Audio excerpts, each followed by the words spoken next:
114 आहे।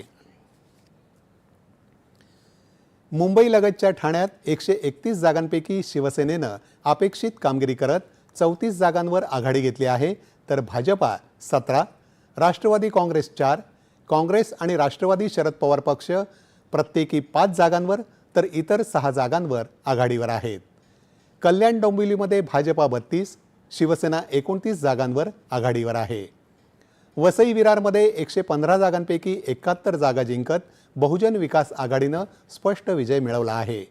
मवियाचे सर्वेसर्वा हितेंद्र ठाकूर यांनी पुन्हा एकदा आपला गड राखला आहे, तर भाजपा शिवसेनेनं 44 जागा जिंकल्या आहेत। शिवसेना, उबाठा, काँग्रेस, राष्ट्रवादी काँग्रेसचे दोन्ही पक्ष अशा सर्वांना एकही जागा मिळाली नाही।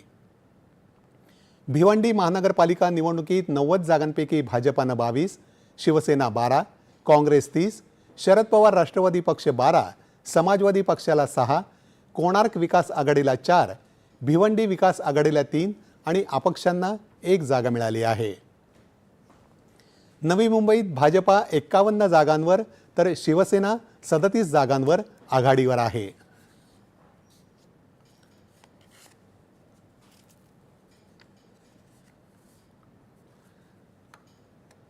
पनवेल महानगरपालिकेच्या 78 जागांपैकी 55 जागा जिंकत भाजपानं दणदणीत विजय मिळवला आहे, तर भाजपाबरोबर युतीत असलेल्या शिवसेनेला 2 जागा मिळाल्या आहेत।